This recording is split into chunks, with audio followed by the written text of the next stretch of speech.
ሰላም ጤና ይስጥልን ተመልካቾቻችን ከኢሳት ነፃ የህዝብ ሚዲያ ለጥር 30 2018 ዓ.ም ለዕለተ ቅዳሜ ምሽት ያዘጋጀናቸውን ዜናዎች ይዘን ቀርበናል። ከዜናዎቹ ጋር ሙሉቀን ሰለሞን ነኝ።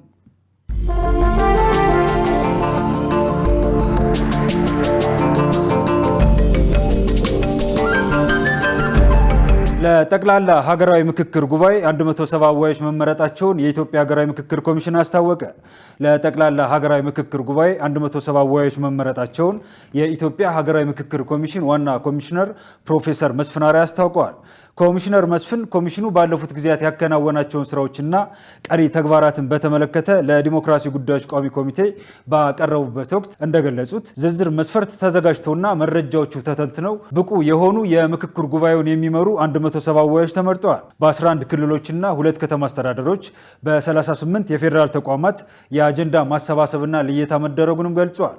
በተመሳሳይ በ6 የውጭ ሀገራት 1163 ተሳታፊዎች የነበሩበት ውይይት ተካሂዶ 79 ተወካዮች ለዋናው ጉባኤ መመረጣቸውን ገልጸዋል። በቀሪ ጊዜያት በትግራይ ክልል የምክክር ሂደቱን ለማጠናቀቅና የተሳታፊ ልየታና የአጀንዳ ማሰባሰብና የዋናው ጉባኤ ተወካዮችን ለማስመረጥ ይሰራል ማለታቸውን ይፕር ዘግቧል።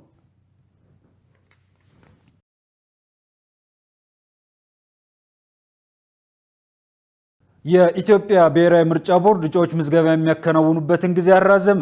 የኢትዮጵያ ብሔራዊ ምርጫ ቦርድ በመጪው ግንቦት መጨረሻ በሚካሄዱ ሀገር አቀፍ ምርጫ የሚወዳደሩ እጩዎች ምዝገባ የሚያከናውኑበትን ጊዜ እስከ የካቲት 16 2018 ዓ.ም አራዝመዋል። ቦርዱ የምዝገባ ጊዜውን ያራዘመው የፖለቲካ ፓርቲዎች ተቋሙ ባዘጋጃቸው የተለያዩ መድረኮች ላይ በጽሁፍ ጭምር ባቀረቡት ጥያቄ መሆኑን አስታውቋል። ምርጫ ቦርድ ባለፈው ዳር ወር መጨረሻ ይፋ ባደረገው የምርጫ ጊዜ ሰሌዳ የእጩዎች ምዝገባ የሚከናወነው ከጥር 1 እስከ የካቲት 1 ባለው አንድ ወር ጊዜ ውስጥ የነበረ ቢሆንም ቦርዱ ትላንት ምሽት ባወጣው መግለጫ ለእጩዎች የተሰጠው ጊዜ በ2 ሳምንት መራዘሙን አመልክቷል። ቦርዱ በመግለጫው ከዚህ ወር መጀመሪያ ጀምሮ ሲካሄድ በቆየው የእጩዎች ምዝገባ 42 የፖለቲካ ፓርቲዎች በተናጠል 15 የፖለቲካ ፓርቲዎች ደግሞ በሁለት የተለያዩ ቅንጅቶችና በአንድ ግንባር ስር ሆነው ተወዳዳሪዎችን ማስመዝገባቸውን ገልጿል። የግል እጩዎችም በተመሳሳይ መልኩ ምዝገባ እያከናወኑ መሆኑን ጠቁሟል።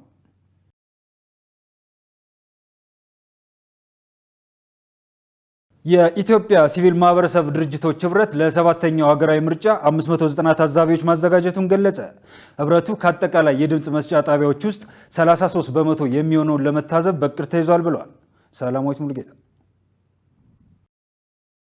የሲቪል ማህበረሰብ ድርጅቶች ህብረት በምርጫ ወቅት የሲቪክና የመራጮች ትምህርት ማስፋፋት፣ የምርጫ ትዝብት ማከናወንና የአቅም ግንባታ ማካሄድ ዋነኛው ተግባሩ እንደሆነ ይታወቃል። በዚህ ረገድ ኢሳት ነፃ የህዝብ ሚዲያ የኢትዮጵያ የሲቪል ማህበረሰብ ድርጅቶች ህብረት ግንቦት 24 ቀን ከሚካሄደው 7ኛ ሀገራዊ ምርጫ ጋር በተያያዘ ምን ለመስራት አስቧል፣ ዝግጅቱስ ምን ይመስላል የሚሉትን ጥያቄዎች ለተቋሙ አቅርበዋል። የህብረቱ ዋና ዳይሬክተር አበራ ኃይለማርያም እንደገለጹት የምርጫውን ሂደት ለመታዘብ 590 የረጅም ጊዜ ታዛቢዎች መመረጣቸውን ገልጸው ታዛቢዎቹ የተመረጡበትን መስፈርት እንዲህ ገልጸዋል።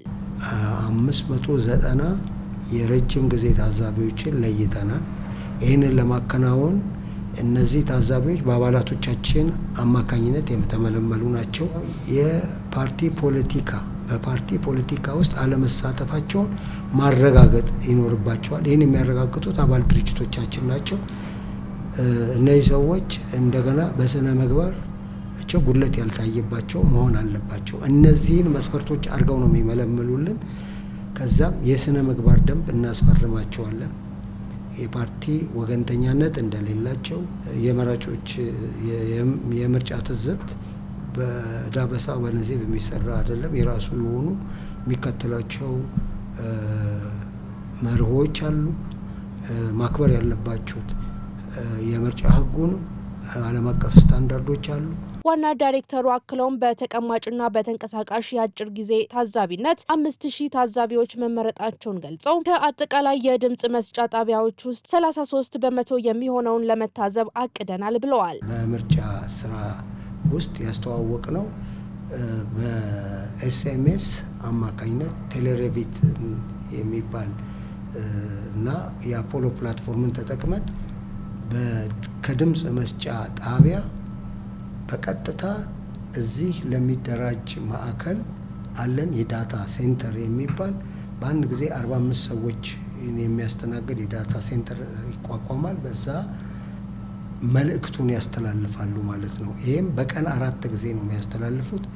የመጀመሪያው የምርጫ አከፋፈቱን የሚመለከት ነው። ሁለተኛው የድምጽ አሰጣጥ ሂደቱን የሚያሳይ ነው። ሶስተኛው ደግሞ የድምጽ መስጫ ጣቢያ የሚዘጋበትና አራተኛ ቆጠራ ተከናውኖ ውጤት የሚለጠፍበት ነው። እነዚህን መሰረት አድርገው 4 ጊዜ እንዲያስተላልፉ የዚህ የቴክኖሎጂ ስልጠና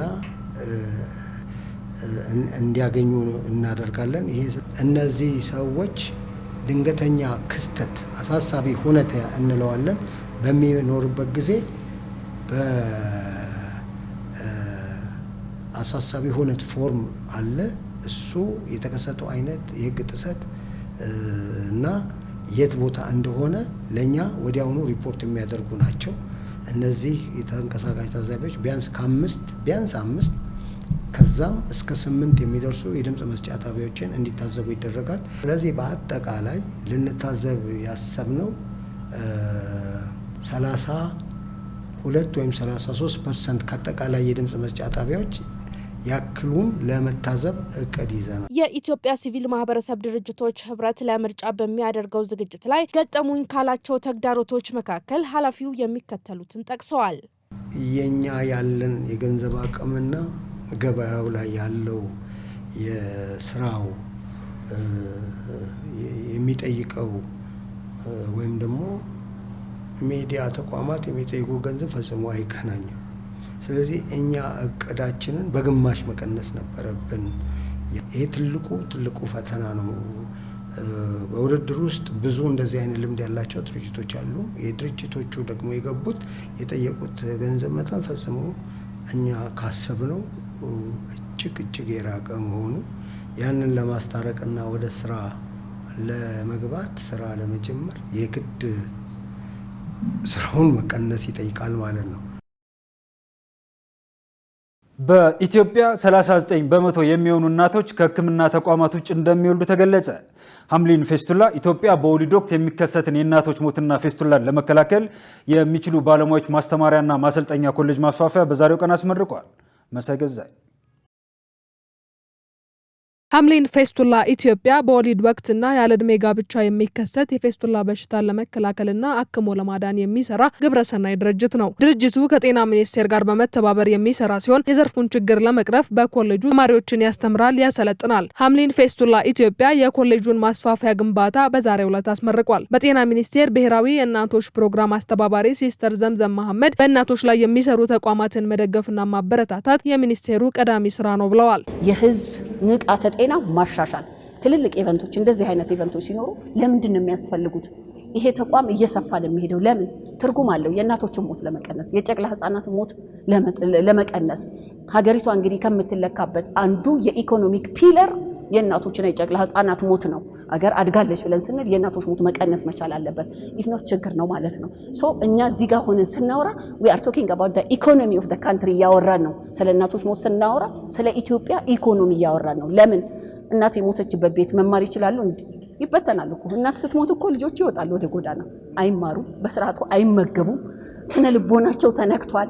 በጣም በርካታ ችግሮች ናቸው ከእናት ሞት ጋር የሚመጡትና ያንን ስራ በማሳለጥ ውስጥ ሐምሊን ፌስቱላ ትልቅ ድርሻ አለው። ዛሬ ያሳየንም ያንን ቁርጠኝነት ነው። የማስመረቂያ ማስፋፊያ እንትን ላይ ስነ ስርዓት ላይ ጤና ሚኒስቴርም ተገኝቶ ያስቀመጥናቸውን ስትራቴጂ ለማሳካት ውስጥ ትልቅ ባለድርሻ አካል ነው ብለን እንወስዳለን። በወሊድ ወቅት የሚከሰት የእናቶች ሞት ቀንሷል ያሉት ሲስተር ዘምዘም ወደ ሕክምና ሰጪ ተቋማት መጥተው የሚወልዱ እናቶች ላይ ስራ ያስፈልጋል ብለዋል። ስነ ህዝብ ዳሰሳ በጤና ተቋም የሚወልዱ እናቶች 61 አካባቢ ነው። ስለዚህ እነዛን ለማምጣት እነዛን ማገዝ ውስጥ ዛሬ ይሄ ትምህርት ቤት የሚያፈራቸው ሚድዋይፎች እንደ ሀገር ትልቅ ትርጉም አላቸው ብለን የምንወስደውና ከዛ በዘለለ እንግዲህ መረጃዎች እንዳልኩ መተንተን ቅድም ባልኩት ልክ እንግዲህ 61% በሰለጠነ ባለሙያ 62% ጤና ተቋም ውስጥ 38ቶችን ማሰብ ያስፈልጋል። ቤታቸው ውስጥ ነው የሚወልዱት፣ ወደ ተቋም ሲሄዱ መንገድ ላይ ነው የሚወልዱት፣ አምቡላንስ ውስጥ የመሳል እነዛን እናቶች ፈልገን ማምጣት ውስጥ ማገዝ ውስጥ ዛሬ እዚህ ጋር እየተማሩ ያሉ ልጆች እንደ ሀገር ለሚሰጡት እንግዲህ የተለያዩ ትምህርት ቤቶች ናቸው ሚድዋይፎችን ሌሎችንም ጤና ባለሙያዎች የሚያሰለጥኑት ትልቅ ቁልፍ እንትን ነው ትርጉም አለው የዛሬ አሁን የተቀመጥንበት ተቋም ማለት ነው። በሐምሊን ፌስቱላ ኢትዮጵያ የሜዲካል ዳይሬክተር የሆኑት ዶክተር ቢንያም ሲራክ ተማሪዎቹ ባለሙያ በሌሉባቸው አካባቢዎች ብቁ ሆነው እንዲያገለግሉ እንደሚያስተምሯቸው ገልጸዋል። የማዋለድ አገልግሎት የትኛውንም የማጽንና ጽንስ ሐኪም ሊሰራ የሚችለውን ነገር ባላቸው ደረጃና ብቃት ተክተው እስከ ቀዶ ጥገና መስራት እንዲችሉ የሚያስችላቸውን ማስተር ኢን ሚድዋይፈሪ ተጨማሪ ትሬኒንግ ያገኛሉ። ስለዚህ የመጀመሪያዎቹ ሰልጣኞች ከትምህርት ቤት ነው የሚመጡት 12ኛ ክፍል ያለፉ ኮሌጅ መግባት የሚችሉ፣ ሁለተኛው በኤምኤስሲ የሚሰለጥኑት ግን ተመርቀው ስራና አገልግሎት እየሰጡ ያሉ ፕሮፌሽናቸውን ማሻሻል የሚፈልጉ አገልግሎታቸውን ከዘመኑ ጋር ማስኬድ የሚፈልጉ የተሻለ አገልግሎት ለገጠሪቷ እናት መስጠት የሚችሉ ባለሙያዎችን ነው እያሰለጠንን ያለ ነው። ድርጅቱ እስካሁን ለምን ያክል ሴቶች አገልግሎት ሰጥቷል ለሚለው ጥያቄ ዳይሬክተሩ የሚከተለውን ምላሽ ሰጥተዋል። እንግዲህ ሐምሊን ፌስቱላ ኢትዮጵያ እስከዛሬ ወደ 70,000 የሚደርሱ ሴቶችን አገልግሎት ሰጥቷል ብለን ነው እምናምነው። ምክንያቱም ከተቋቋመ 70ኛ ዓመቱን በቅርቡ ያከብራል።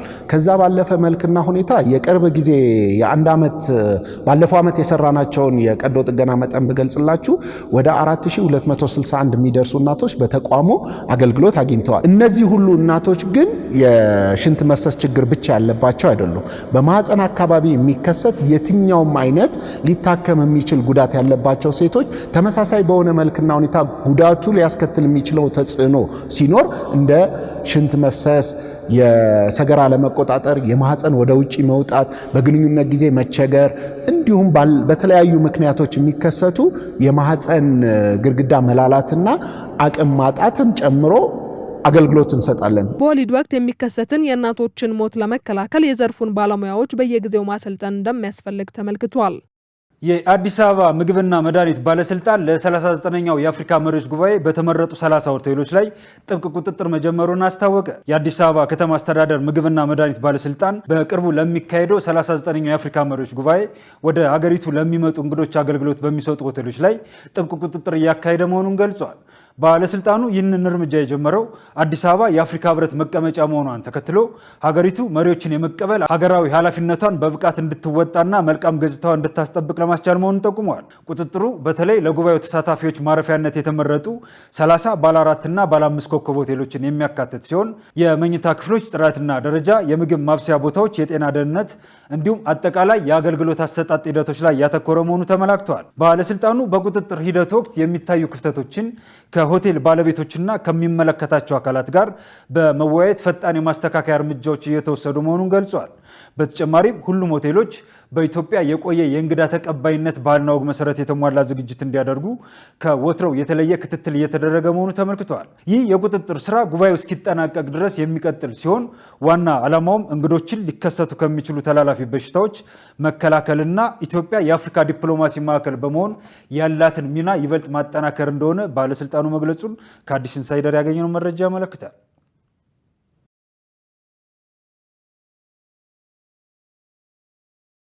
የአዲስ አበባ ፖሊስ ኮሚሽን በግማሽ ዓመቱ 104 የፖሊስ አባላትን በከባድ የዲሲፕሊን ጥፋት ማሰናበቱን ገለጸ።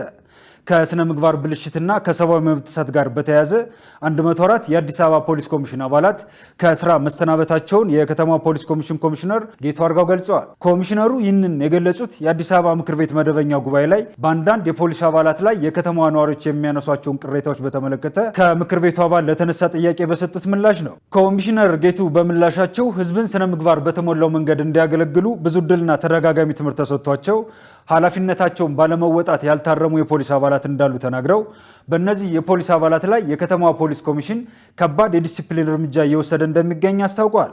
በዚህም ባለፉት 6 ወራት ውስጥ ፖሊስ ከሚሰጡ አገልግሎት ተቃራኒ በሆነ ሁኔታ የስነ ምግባር ብልሽት ያሳዩ 104 ፖሊሶች እንዲሰናበቱ መደረጉን ገልጸዋል።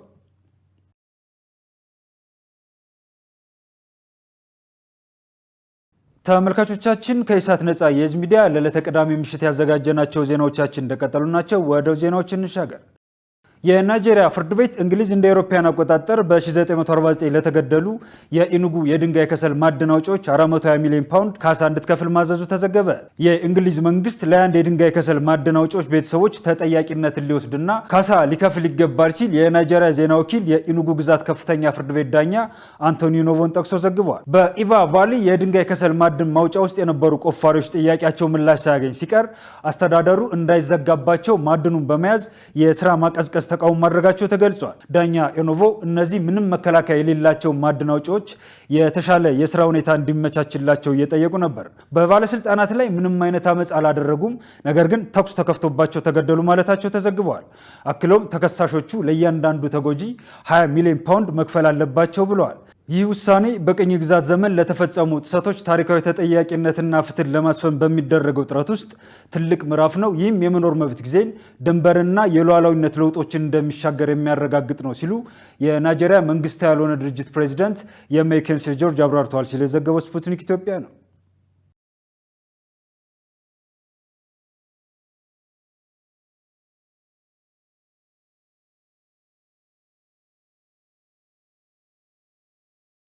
አሜሪካ በኢራን የሚገኙ ዜጎቿ በአስቸኳይ ሀገሪቱን ለቀው እንዲወጡ አሳሰበች። በኢራንና በአሜሪካ መካከል ያለው ውጥረት እያየለ በመምጣቱ በኢራን የሚገኙ የአሜሪካን ዜጎች ያለምንም መዘግየት ሀገሪቱን ለቀው እንዲወጡ የዩናይትድ ስቴትስ መንግስት አስቸኳይ ማስጠንቀቂያ አውጥቷል። በኢራን የሚገኘው የአሜሪካ ቨርቹዋል ኤምባሲ ባወጣው መግለጫ ዜጎች አሁኑኑ ከኢራን እንዲወጡ ያሳሰበ ሲሆን ለጉዟቸውም ከመንግስት ምንም አይነት ድጋፍ ሳይጠብቁ በራሳቸው መንገድ እንዲወጡ አሳስበዋል። ፕሬዚደንቱ የዩኤስኤስ አብርሃም ሊንከን አውሮፕላን ተሸካሚ መርከብን ጨምሮ በርካታ የጦር መርከቦችን ወደ ፋርስ ባህረ ሰላጤ መላካቸውን ገልጸዋል። ይህ የአውሮፕላን ተሸካሚ መርከብ ካለፈው ጥር ወር ጀምሮ በአካባቢው ሰፍሮ እንደሚገኝ ይታወቃል። የአሜሪካ ባለስልጣናት ዜጎቻቸው በኢራን ውስጥ የኢንተርኔት መቆራረጥና የበረራ ስረዛ ሊያጋጥማቸው እንደሚችል አስጠንቅቀዋል። ከዚህ በተጨማሪም በኢራን ባለስልጣናት የመጠየቅ ወይም የመታሰር ከፍተኛ ስጋት እንዳለ በመግለጫው ተካቷል። ይህ የደህንነት ስጋት መመሪያ የወጣው ፕሬዚደንት ትራምፕ በኢራን ላይ የሰነዘሩትን ዛቻ ተከትሎ በቀጠናው ያለው ወታደራዊ ዝግጅት በጨመረበት ወቅት ነው።